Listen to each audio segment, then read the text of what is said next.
What's up everybody? Welcome back to my channel. My name is Mira Michelle, your flight attendant for today. The flying time to London is 7 hours and 20 minutes. I will be looking after your safety and comfort for the rest of the flight. Hoy! Umalis ka dyan. Bakit ka nag-chair side briefing? Ha? Wala ka sa eroplano, tanga, YouTube yan. Ha? Oo. Ay, sorry. Alis. Sorry. Kala ko may Tanga, flight. tanga. Sorry.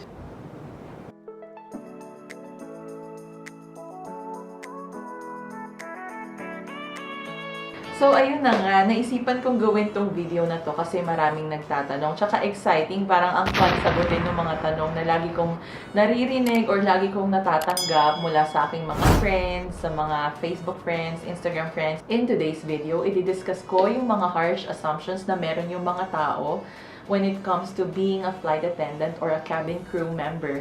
At the same time, ipapakita ko sa inyo yung mga gamit or yung mga bagay na meron ako sa bag ko na hindi nyo akalain na dinadala ng mga flight attendants. Kasi normally, di ba, may mga videos on YouTube na sinasabi nila, what's in my bag? What do I carry for work? La la la la la la.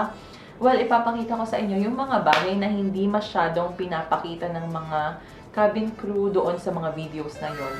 I hope na hindi pa nila napapakita kasi hindi ko pa napapanood yung mga videos nila. Pero nakikita ko yung mga thumbnail nila, alam mo yun, ganito, ganyan. Anyway, without further ado, let's start.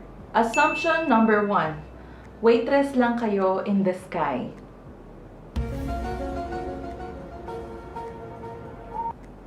Teka lang, tignan natin sa part na yun lang.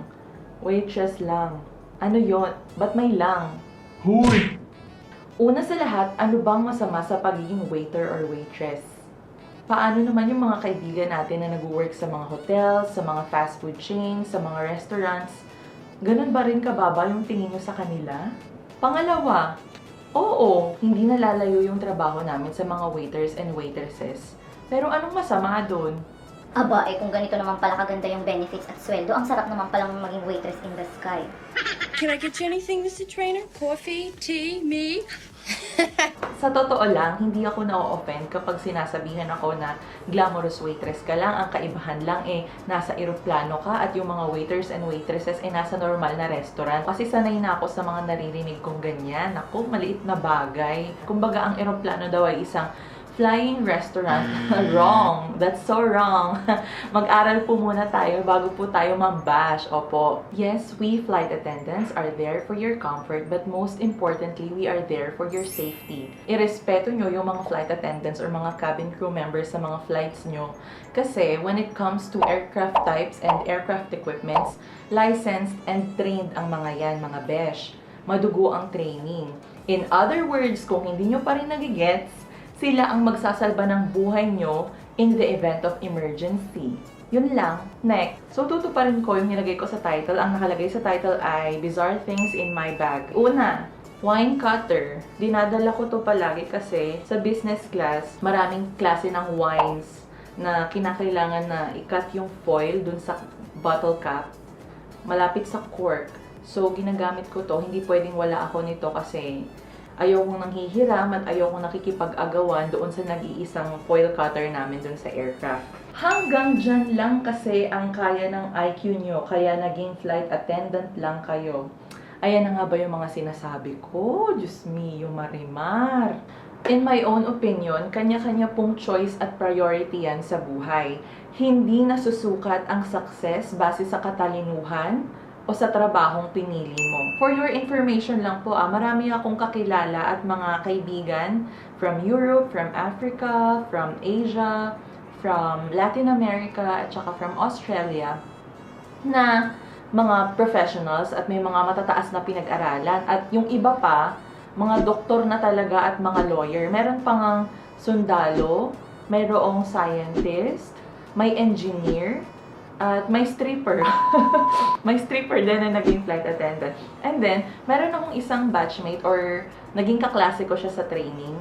Abogado na siya sa Ukraine. Tapos, nag-aral siya sa UK, kaya yung accent ni bakla is British accent.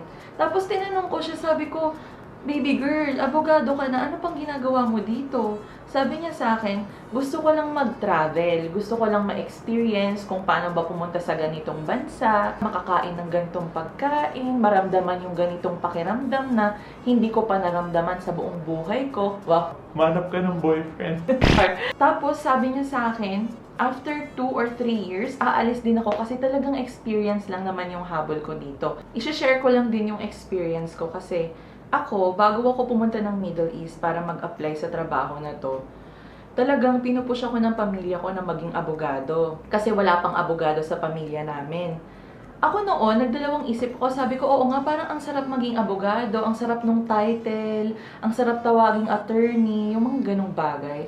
Pero, napag-isip-isip ko na, it's not my passion. Bakit ko yun gagawin para lang makipagsabayan, para lang makipag-compete sa na-achieve ng iba? Eh, hindi naman ako ganong klaseng tao. At saka, alam ko sa sarili ko na kaya ko yun. Pero pinili kong hindi na lang kasi mas gusto kong mag-travel. Life is short. Para sa akin, maraming bagay na hindi na makakapag-antay, pero yung pag-aaral, makakapag-antay pa yan. Ngayon, nagpaplano ako na mag-aral ulit, kahit sa isang open university lang, pero suspense muna kung anong course. Malay nyo. Welcome home. Ayun, naging pasaway man akong anak at hindi ko man sinunod yung mga gusto nilang kurso para sa akin. Eh, nakikinabang naman sila sa akin ngayon. Oo, feeling ko nakikinabang naman yung pamilya ko sa akin ngayon. Nagpadala na ba ako? Hala, hindi pa ako nagpapadala. Diyos ko. Next. Alcohol. Bago pa magka-COVID-19, lagi na ako nagdadala ng alcohol. Dito sa company namin, kapag ikaw ay may hand sanitizer or ikaw ay may dalang alcohol, 100% yan ay Pinay to. Totoo yan. Comment yung mga friends ko dyan, hoy, justify nyo yung pinagsasabi ko dito. May mga nakakalipad ako, sasabihin nila sa akin, hoy, pahing alcohol. Tapos pag binigyan ko sila ng alcohol, Pilipina ka talaga. Ganun yung comment nila, o diba? Next assumption, kailangan may alam na foreign language. Sa company ko, sapat na marunong kang mag-English besides your mother tongue. Pero kung marunong ka naman magsalita ng Nihongo, ng Chinese, French, German, Spanish, Italian, all good. Malaking advantage din yan, pero hindi naman yon must. Pero sa mga European airlines at mga Far East airlines, kagaya ng China, ano yun? Anyway, yung Chinese airlines, Korean airlines, and Japanese airlines, talagang it's a must na marunong kang magsalita ng local language nila kasi paano mo nga naman maiintindihan yung mga pasahero mo at paano kanila maiintindihan kung hindi mo alam magsalita ng lengguwahe nila, di ba? And usually sa mga ganitong region, medyo alanganin sila sa pagsasalita ng English. Pero yung generation ngayon, napansin ko lang to ha, yung generation ng mga Korean, Chinese, and Japanese travelers, marunong na talaga silang mag-English. Mga bagay na dinadala ko sa eroplano, Lucas Papaw at nail filer. Kaming mga flight attendant ay marami daw vitamin deficiency. So isang side effect nun ay yung mga kuko ko nagka-crack. Yung mga kuko ko nagka-crack, hindi ako nagdadala ng nail cutter for safety reasons kasi ayokong maharang sa iba't ibang airports, sa ibang bansa. Mahirap na. So, ang ginagawa ko, ginagamit ko na lang to sa aircraft. Pag nag-crack yung kuko ko, ganyan-ganyan lang ako pag wala akong ginagawa. Ayan, pag hindi naman busy. Tapos, meron akong Lucas Papaw. Malaking tulong to sa lahat ng flight attendants kasi napakaganda at napaka-effective na moisturizer nito. Pwede itong lip balm, pwede rin itong ointment pag meron kang bites. At saka, pag kunwari, bubuksan mo yung oven tapos accidentally napaso ka. Pag nagkaroon yan ng marks or burns, ilagay mo lang to tapos kinaumagahan, magaling na siya. Wala nang pamumula or hindi siya mangingitin. At the same time, ginagamit ko rin to pagka-dry yung cuticle ko. Nilalagay ko siya. Tapos, ayun, moisturize na ulit, 5-star nails na ulit. You're perfect, you're beautiful, you look like Linda Evangelista. Next, pokpok or promiscuous kayo? Ay na nga ba sinasabi ko eh. Diyos ko, sakit sa ulo tsaka sakit sa pimples ng mga assumptions ninyo. My God, naluloka ako. Hindi po, pero huwag nating i-generalize. Posible, pero hindi. Kung gusto nilang mag-sleep around, wala tayong problema doon. Basta discreet at wala silang naaapakang tao. Kung meron man, it's none of our business. Pabayaan nyo sila. Kung saan sila masaya, go. Pero hindi ibig sabihin nun, lahat ng flight attendants ay ganun. Paano naman po yung mga babaeng marangal? Paano naman po kami na mababait na, alam mo yun, hindi naman kami ganun. Masyado naman po harsh yung assumption ko. Babaeng marangal! Lagi ako may dalang shoe shine and hand cream. Kabilang sa grooming standard namin na yung sleek and shiny na black shoes. So, importante talaga tong kiwi. O, diba? Since high school ako, ginagamit ko na tong kiwi eh. Tapos, hand cream. As usual, sobrang dry sa aircraft. Kailangan talaga ng hand cream kasi may nabasa ako na ang eroplano daw ay, lalo na pag nasa high altitude yung eroplano, yung cabin environment daw ay 10 times drier kaysa sa mga disyerto. Diyos ko, kung dry na pala yung disyerto, mas dry pa sa aircraft. Kaya pala kasi every time, pagkatapos ko maghugas ng kamay, ang dry talaga ng kamay ko. Hindi ko talaga ma-explain. Para siyang liha. So, automatic yan. Pagkahugas ng kamay, alcohol, tapos hand cream. Next assumption. Masarap ang buhay ng mga FA. Ilalagay ko na rin dito yung assumption ni Jaisel Sugay na sinabi niya na maraming pera ang mga FA. Ha ha ha. Tapos, ikakabit ko rin yung sinabi ni Sarah Mariano. Hi Sarah. Sinabi niya na zombies ang mga FA. Okay. Medyo contrasting, di ba? Masarap buhay tas biglang zombie. Naiintindihan ko kung bakit ito nasasabi ng mga pasahero kasi for takeoff and landing, nakaupo lang kami. Yun yung nakikita ng mga pasahero. Kumbaga, pag nakaupo kami sa harap nyo, nakikita nyo, ay, nakaupo si madam. O, tapos natutulog na siya. Tapos, pagka-landing na, magigising siya, nakaupo na naman kami. Nakita niya, nakaupo na naman sila. Ano ba itong mga to? Wala ba itong ginagawa? Nakaupo lang? Wala na bang ibang ginawa kundi magmaganda at umupo lang? Hindi po. Hindi nyo nakikita kasi Tulog kayo. ang nakikita lang nila ay nakaupo kami tuwing take-off and landing. Eh, paano naman yung pagitan nun, after take-off tsaka before landing? Hindi po kami nakaupo, hindi po masarap yung buhay namin. Nagtatrabaho po kami ng marangal, ng buong giting at buong lakas. Yan. Ganito yan. Hindi kami umuupo. Umuupo lang kami pagtapos na yung service. Palagi kaming naglalakad sa cabin. Tinitignan namin kung meron bang something weird na nagaganap. Like for example, hindi naman may iwasan. May mga tao na mahilig kumuha ng gamit ng iba. Mga baby na hindi naka-seatbelt. Tapos hanap-hanap kami ng flashlight na ganyan. Ay, May pogi. Ganon. meron ding nagyoyosi sa toilet. Meron ding natutulog sa ilalim ng upuan. Very wrong yung mga ganong bagay. Kailangan namin silang pagsabihan na, Ma'am Sir, hindi po pwede yan, Ma'am Sir. Fasten your seatbelt po, Ma'am Sir. Yung mga ganong bagay. Kasi in case of turbulence. Laglag ka na, day. Tapos balikan natin yung assumption ni Sarah Mariano. Sabi niya, zombies. Ganito yan. Kung feeling nyo ang sarap-sarap ng buhay namin, try mo matulog ng alas 11 ng gabi, tapos gumising ka ng alas 4 ng umaga, tapos pumasok ka sa trabaho, at gagawin mo ay 15 or 16 hours flight, tapos pag landing mo sobrang pagod na pagod ka na, tapos tirik na tirik yung araw. Paki-explain sa akin kung paano ka matutulog. Siyempre, hindi nyo rin nakikita yung mga part na nagbe-breakdown kami dahil sa homesickness, malayo kami sa mga pamilya namin, wala kaming definite na time zone. Lagi naming hinahanap yung kalinga at pagmamahal ng mga mahal namin sa buhay. Yan, napakahirap niyan. Isa yan sa mga challenges na kinakaharap ko na hindi ko naman pinagkakalat dahil ang social media ay isang napakalaking filter. Pinapaganda niya yung buhay mo na hindi naman totoo at malayo sa katotohanan, day. Yun lang, and that's all. Tuldok, gaga. Next, may dala akong warmer at saka vitamins. Itong warmer na to, ginagamit ko to especially kapag meron akong ultra long haul flights. Like for example, pag pumupunta ako ng Australia or US, which is more than 10 hours na flying time. Ginagamit ko to kasi minsan pag meron akong, alam mo yun, May dalaw. sobrang sakit ng puson ko, tapos kailangan kong matulog dun sa bunk. Ayan yung bunk. Ayan. Kita niyo yung bunk? Ganda, diba? Diyan kami natutulog. Tapos sobrang lamig, kaya kailangan ko to. Niliyakap ko lang to habang natutulog. Ito yung 1612. Importante to kasi lagi kaming nakatayo. Kailangan to para maiwasan yung mga varicose veins, tsaka mabawasan yung body pains, lalo na sa legs, kasi lagi nga kaming naglalakad, paikot-ikot kami sa cabin, hindi kami magkanda-ugaga. So, importante to dahil na-maintain nito yung lakas ng mga ugat-ugat ko sa katawan, tsaka hindi pa ako binavaricose, thank God, oh my God, kahit lagi ako nakatayo. Ayan. Next assumption, trabaho nyo na buhatin ang mga bag namin pag boarding. I hate to break it to you, pero hindi pa po kami binabayaran kapag tinuturo po namin yung designated seats nyo during boarding. Opo.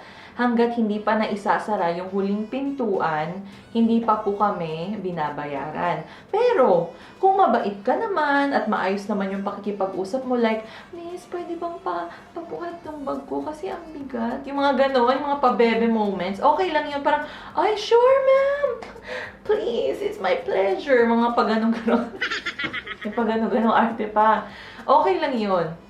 Pero gusto ko lang namang ipaalam sa lahat na mga future travelers at first-time travelers na ang mas nangangailangan ng tulong namin ay yung mga nakatatanda, may kapansanan, mga buntis, mga bata, at yung mga may sakit. Yun lang. Kuya, kung malaki naman yung muscles mo at kaya mo namang buhatin yan, baka naman, kawawa naman yung katawang Barbie namin. Smeyo. Alam ko, nag-gym kami pero konting tulong lang. Laki ng katawan mo eh. Ikaw talaga. Another thing that I bring in the aircraft ay tote bag. Punong-puno ito ng damit. Sa tote bag na to, meron pa akong isang bag. O diba, ang komplikado ng buhay ko. Itong laman nito ay aking business attire kasi kapag nagta-travel kami deadheading, natutulog lang kami sa loob ng eroplano. Ito yung, kumbaga, operating crew ka pa rin papunta sa isang destination. Tapos, mag-ooperate ka na pabalik wearing the uniform. In this case, kailangan mo lang mag-business attire kasi natutulog kami dun sa business class.